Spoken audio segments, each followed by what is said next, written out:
자, 오늘은 이제 저번 시간에 했던 12페이지에 이어서 13페이지, 우리 12페이지, 여기 이 내용에 대해서 했었죠. 흥선대원군이 집권하고, 집권한 흥선대원군이 통치체제 정비를 위해서 여러 가지 노력을 했다. 자, 그러한 내용에 대해서 배웠고요. 자, 그러면 흥선대원군이 집권했던 시기에, 서양 세력들의 침략이 있었는데, 대체적으로 이제 병인양요, 그 다음 오페르트 도구 사건, 그 다음 신미양요, 이렇게 세 가지로 나뉘거든요. 자, 병인양요, 간단하게 적는다면 병인양요,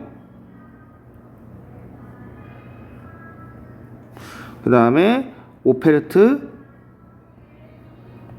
선생님 여기다 이렇게 표시를 해놨죠? 여기다 이렇게.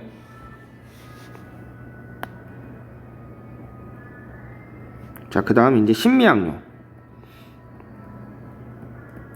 자, 이렇게 세 가지 사건에 대해서 배울 거고요. 자, 그 다음에 이제 병인양요의 경우에는 배경, 병인양요가 왜 일어났는가, 그 다음 경과, 뭐 전개 과정, 그 다음 결과, 이렇게 살펴볼 거고요. 그 다음에 오페르트 도구 사건은 간단하게 볼 거고, 그 다음 신미양요 배경, 왜 일어났는가, 그 다음 경과, 전개 과정, 경과는 전개 과정을 말하는 거예요. 그 다음 결과, 이렇게 돼서 볼 건데, 자, 그래서 병인양요 배경, 왜 일어났지? 그 다음에 경과, 어떤 전개 과정, 그 다음에 결과. 신미양요도 마찬가지. 신미양요도 배경, 경과, 그 다음 결과. 자, 이렇게 볼 건데, 자, 먼저 병인양요를 먼저 봅시다. 자, 병인양요는 이 병인년에 서양 세력들이 요란법석을 부렸다. 이게 바로 병인양요예요. 자, 병인년에 서양 세력들이 요란법석을 부렸다. 이게 바로 병인양요인데, 자, 그래서 병인년에 서양 세력들이 쳐들어온 게 바로 이제 병인양요입니다. 자, 그러면 병인년에 어떠한 서양 세력이 쳐들어왔느냐? 바로 프랑스 세력을 말하는 거거든요. 프랑스 세력. 자, 그래서 병인양요는 병인년에 이제 프랑스 세력이 쳐들어온 게 이제 병인양요고, 자, 그러면 병인양요의 배경을 봅시다. 자, 병인양요의 배경. 자, 흥선대원군은 대내적으로 교과서 흥선대원군은 대외적으로 서양 열강의 통상 요구를 거부하는 한편 천주교를 탄압하여 많은 신자와 프랑스 선교사를 처형하였다. 이런 내용이 나와 있죠. 흥선대원군은 대외적으로 서양 열강의 통상 요구를 거부했다. 자, 우리 이제 전 시간에 12페이지에서 배웠던 거 기억나죠? 12페이지 여기 두 번째 줄에 보면은 이양선이 출몰했다. 이양선. 자, 그래서 민심이 흉흉해졌다. 자, 세도정치로 안동김씨 가문의 세도정치라는 거는 세력을 가진 가문이 마음대로 모든 거를 운영하였다. 마음대로 모든 거를 했던 세력을 가진 가문이 마음대로 모든 거를 한 거를 세도정치라고 부르죠. 그러면 어떠한 가문이 이제 세력을 가졌냐? 바로 안동김씨 가문을 말하는 거고요. 자, 그래서 안동김씨 가문이 안으로는 왕을 무시하고 백성을 수탈하면서 나라를 개판으로 만들었고, 밖으로는 이양선이 출몰했다. 다르다. 양, 모양 양, 선은 배선.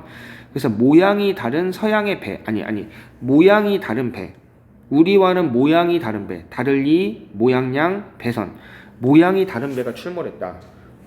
전 시간에 사진까지 보여줬죠. 자, 그래서 지금으로 치면은 이 듣도 보도 못한 어디서 이상한 배, 그러니까 지금으로 치면은 UFO 같은 것이 하늘에 계속적으로 출몰한다고 생각해봐요. UFO 같은 것이 전 세계 하늘에 출몰한다고 생각해봐요. 당연히 민심이 동요할 수밖에 없겠죠. 자, 그래서 이런 지금의 UFO 같은 이양선이 계속적으로 출몰했다. 자, 여기서 이제 말하는 거예요. 자, 그래서 이양선, 이제 서양, 이제 모양이 다른 배. 그래서 이 모양이 다른 배는 바로 이 서양 열강 세력들이 조선 앞바다에 배를 끌고 와서 통상 요구.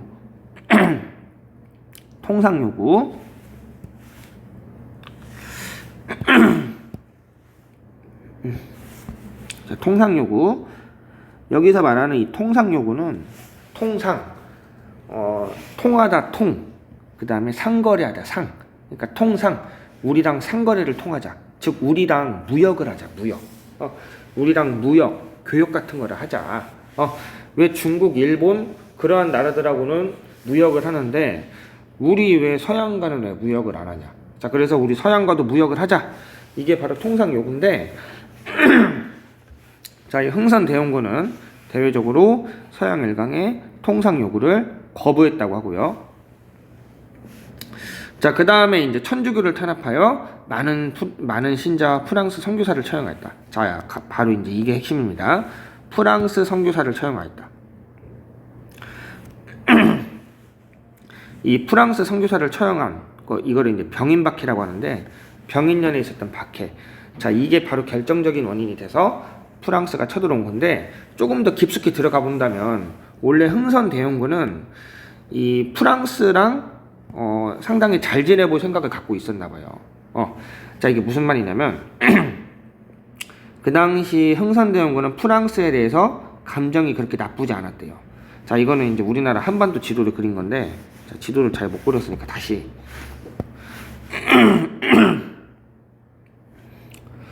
자, 그래가지고 여기가 이제 중국, 여기 조선, 그 다음에 여기 이제 러시아가 있었는데 이 러시아가 계속적으로 남하를 하면서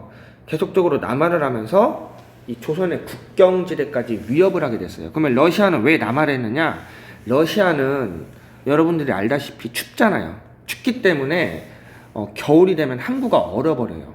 겨울이 되면 항구가 얼어버리니까 이 항구를 통해서 이 배가 나가고 배가 들어오고 그래야 다른 나라랑 무역도 하고 어쨌든 경제적인 교류를 할 건데 겨울에는 외국과의 경제 교류가 항구가 얼어버리는 바람에 완전히 단절이 돼버린단 말이에요.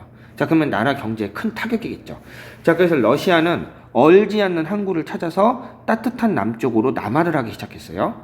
자, 그러한 가운데 이제 조선의 국경지대까지 이르게 됐고, 자, 이것의 위협을 느낀 조선, 즉 흥선대원군이 집권하던 시기였는데 이것의 위협을 느낀 조선은 마침 조선 땅 내에 이 프랑스 선교사가 있었대요. 조선 땅 내에 이런 프랑스 선교사가 있었는데 이 프랑스 선교사한테 야, 너희가 그 프랑스 정부한테 편지를 보내가지고 우리 그 이제 조선이 러시아한테 어떠한 대응을 하는데 조선이 러시아의 남하를 막는데 어떠한 도움을 준다면 우리 조선은 너희 프랑스랑 친하게 지낼 의사가 있다. 다시 한번 말할게요.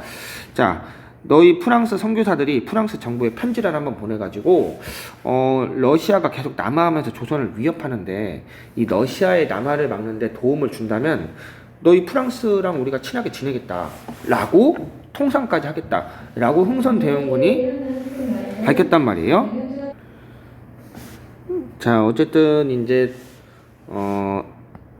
자, 아까 이제 선생님이 잠깐 방송이 나와서 지금 일단 잠깐 녹화한 걸 중단했다 지금 다시 녹화를 시작했는데, 자, 아까 어디까지 말했는지 정확히 몰라. 다시 한번 말할게요. 자, 이제 어쨌든 러시아의 남하에 러시아의 그런 따뜻한 항구를 찾기 위해서 얼지 않은 항구를 찾기 위해서 남하에 있다고 했잖아요. 이 러시아의 남하에 어떠한 이제 조선 정부 흥선대원군이 위협을 느끼고 프랑스 선교사한테 도움을 요청했으나 이 프랑스 선교사는 이거를 거부했어요. 왜냐하면은 우리는 종교인이기 때문에 정치에 개입을 하지 않겠다라는 태도를 계속적으로 보여줬는데 이 흥선대원군 입장에서는 이게 상당히 건방지게 보였어요. 초반에는 이해했지만 흥선대원군이 몇 번이나 요청을 했는데도 불구하고 이 프랑스 선교사한테 몇 번이나 요청을 했는데도 불구하고 프랑스 선교사는 이거를 계속적으로 거부했고, 자, 그래서 이제 흥선대원군이 이러한 프랑스 선교사의 태도에 상당히 이제 좀 짜증이 났겠죠. 감히 내가 조선의 최고 권력자인데 조선의 최고 권력자인 내 말을 무시해? 자, 그리고 이제 그 당시 여론이 이 서양 세력에 대해서는 우리가 상당히 거부감을 느끼고 있었어요. 우리 조선의 백성들이, 그리고 조선의 모든 사람들이 양반, 백성 가릴 것 없이 이 서양 세력에 대해서는 상당히 무언가 거부감을 갖고 있었어요. 자, 그래가지고 이러한 이제 민심과 더불어서 또 흥선대원군이 프랑스 선교사한테 부탁을 했는데 이 부탁을 프랑스 선교사들이 우리는 종교인이기 때문에 정치에 개입을 하지 않겠다. 이런 식으로 계속적으로 거부를 하니까 이제 화가 난 이제 흥선대원군이 프랑스 선교사들을 대량으로 처형하는 사태가 발생했는데 이게 바로 병인 박해죠. 자, 그래가지고 이제 1일 9실로 이제 프랑스 함대가 강화도에 침략해서 통상을 요구했고요. 자, 그래가지고 이게 이제 병인양요인데, 자, 이제 조선은 그래가지고 한성근 부대와 양은수 부대의 활약으로 프랑스군을 물리치긴 했대요. 자, 물리치긴 했는데 우리의 피해도 어마어마했고요. 자, 그리고 이제 더군다나 태각하던 프랑스군은 외 규장각의 도서와 각종 문화재를 약탈해 갔다.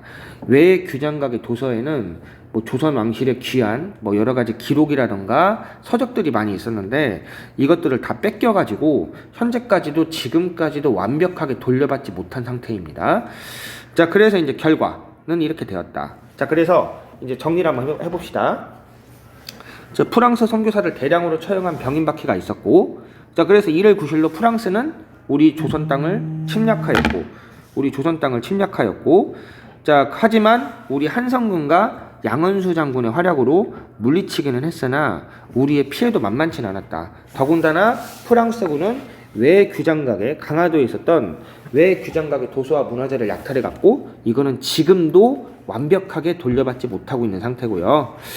자, 그리고 이제 우리가 좀 기억해야 될 것이 여기 오른쪽 지도 보면 나와 있지만 이 병인양요 때는 이 한성근하고 양원수라는 사람이 큰 활약을 하게 돼요. 이 색깔로 하지 말까? 자, 이제 병인양요 때는 여기 없는 색깔로 좀 할게요. 이 한성군과 양원수라는 인물이 장군이 큰 활약을 하고, 그리고 이제 병인양요 이후에 이제 신미양요가 나와 있죠. 이 신미양요 때는 누가 활약을 했냐면 어제연이라는 인물이 활약을 해요. 어제연. 자, 그래서 이게 헷갈린단 말이에요. 신미양요 때는 어제연이 활약했다고 말했잖아요. 근데 이게 시간이 좀 지나고 나면 어제연이 활약한 게 신미양요인가 병인양요인가 헷갈린단 말이에요. 신미양요 때 한성근이 활약했나? 자꾸 헷갈린단 말이에요. 자, 그래서 선생님은 어떻게 외웠냐면 앞글자를 따서 외웠어요. 앞글자를 따서. 한성근, 양은수 앞글자를 따가지고 한양, 한성근, 양은수, 한양 이렇게 외웠어요. 자, 그래서 병인양요, 한양. 이 한성근, 양은수 이 한양만 외우면은 이거 뭐 보통 객관식으로 나오니까 주관식으로 쓰라고 안 나오니까 한양만 외우면은 뭐 신미양요 때 어제연 자연스럽게 외워지겠죠. 그렇게 외우면 됩니다. 예를 들면은 어제연이 병인양요 때 활약했다. 아까 선생님은 병인양요 한양이라고 했죠. 병인양요 한양. 근데 문제에서 병인양요 때 어제연이 활약했다. 당연히 틀리겠죠? 자, 그렇게 외우면 될 것 같고요. 자, 그 다음 이제 이 병인양요가 있은 지 얼마 안 돼서 2년 뒤에 이제 오페르트 독일 사건이 있었는데 뭐 이것도 이제 비슷한 맥락의 사건이에요. 독일 상인인 오페르트가 뭐 이제 그 이양선, 이상하게 생긴 배를 이끌고 와서 역시나 통상을 요구했는데 우리가 역시나 이거를 거부했고, 자, 그래서 오페르트가 좀 머리를 써요. 이 오페르트라는 사람이 어떻게 머리를 쓰느냐? 이 오페르트가 어떻게 머리를 쓰냐면 이 흥선대원군의 아버지인 우리 흥선대원군의 아버지인 이 남영군,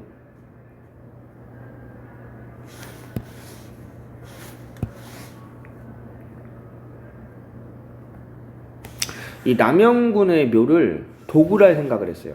그러니까 이 흥선대원군의 아버지인 남영군의 묘를 도굴을 해가지고 남영군의 시체를, 흥선대원군의 아버지인 남영군의 시체를 인질로 삼아서 통상을 요구한다면 분명히 들어주지 않을까 머리를 썼죠.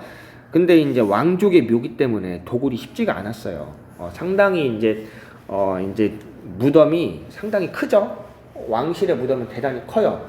더군다나 이제 쇠 같은 걸로 이제 무덤을 파다 보니까 뭐 쇠도 막 튀어나오고 그 쇠를 어떻게 부실 수도 없고 이렇게 막 하다 보니까 아침이 밝아오고, 자, 그러다 보니까 빨리 도망가야겠다 라고 이제 아침이니까 다 보일 거 아니에요. 사람들이 다 일어나고 하니까.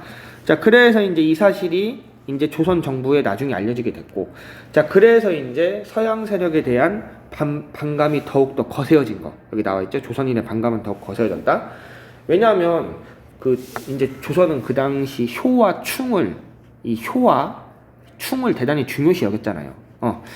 자, 근데 뭐 일례로 이 우리 부모님이 주신 이 신체를 훼손할 수 없다고 해서 머리도 자르지 않았잖아요. 머리카락도 자르지 않았잖아요.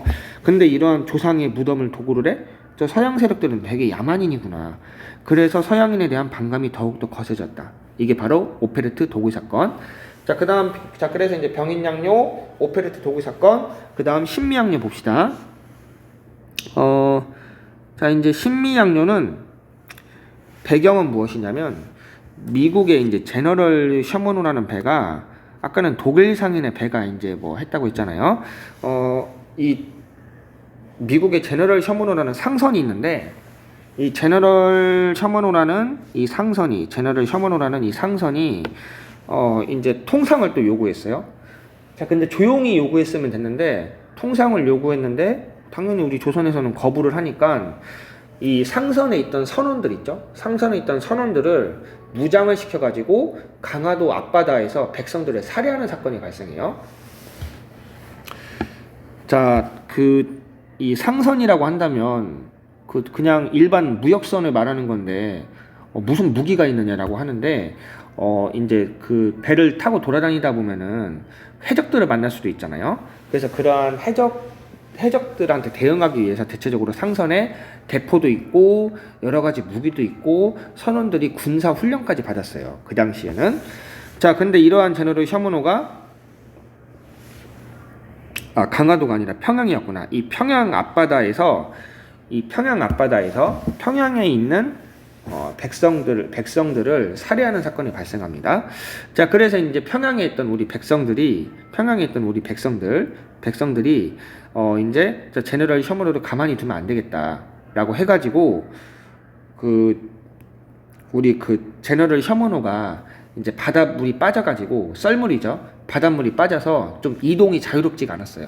이동이 자유롭지 않을 때 이 조그만한 배 있죠. 이 조그만한 배는 무게가 덜 나가니까 이 물 바닥 밑으로 적게 내려갈 거 아니에요. 그러니까 썰물이라고 해도 물은 조금 있을 거 아니에요.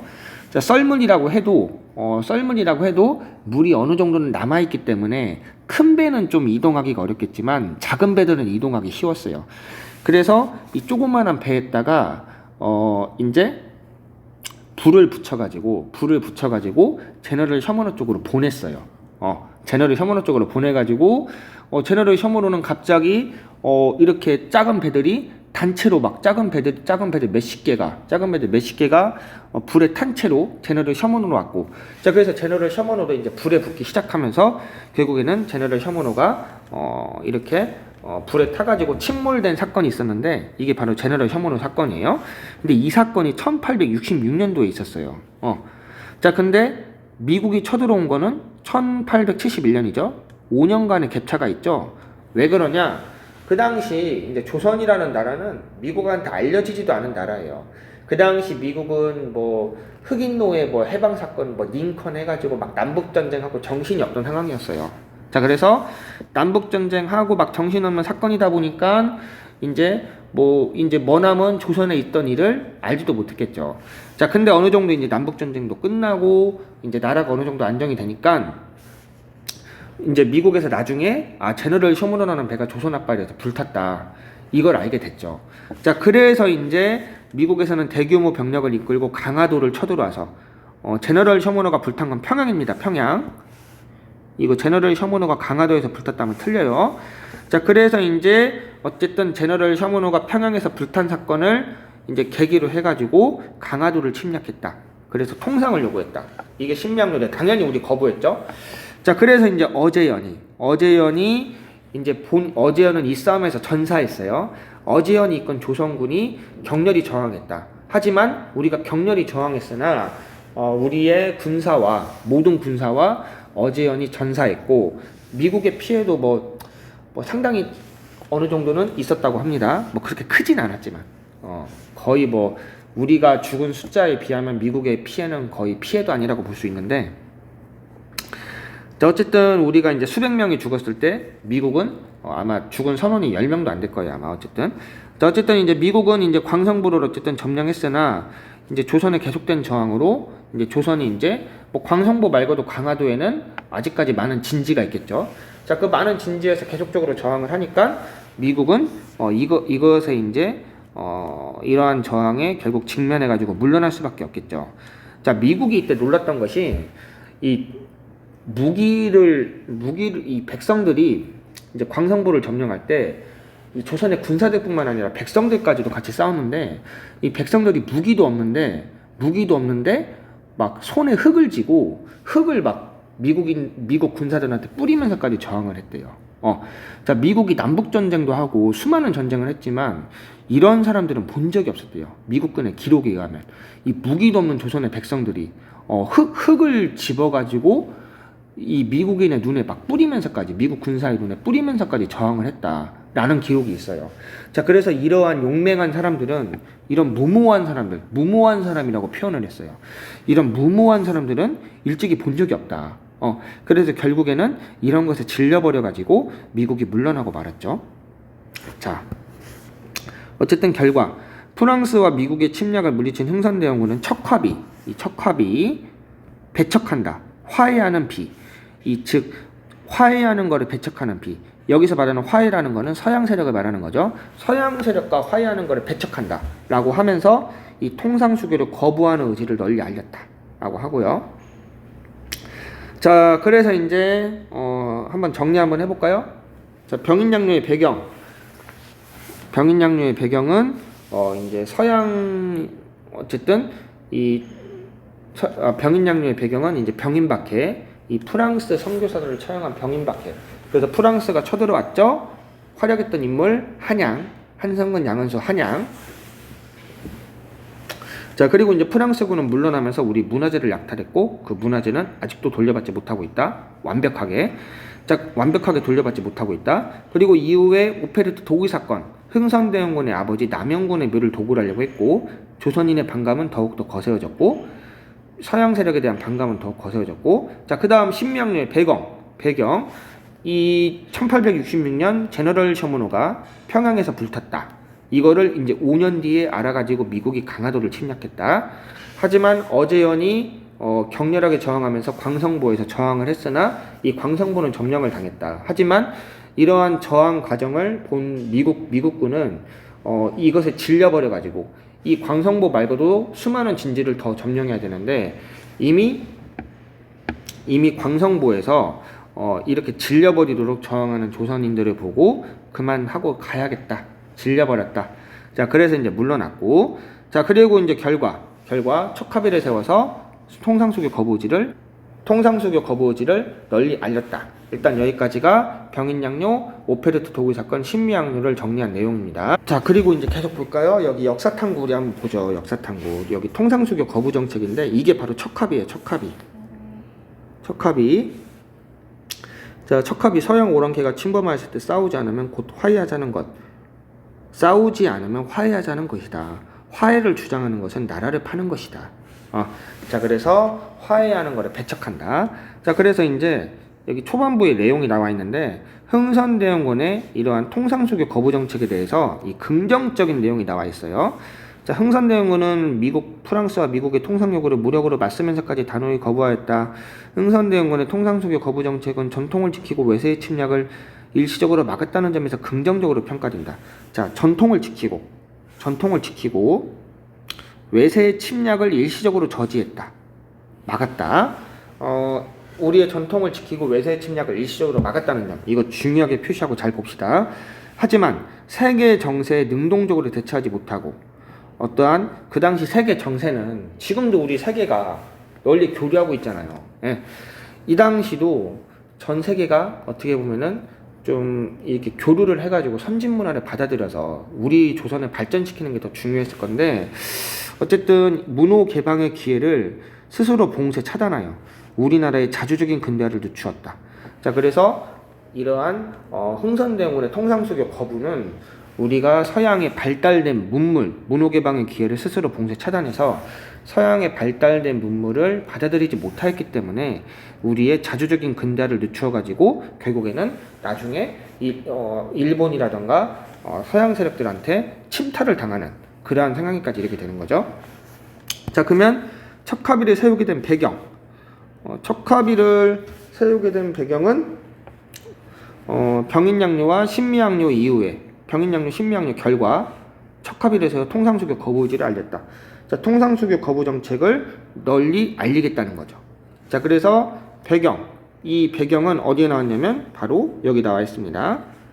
척하비를 세워서 통상수교 거부 의지를 널리 알리겠다는 것 이거죠.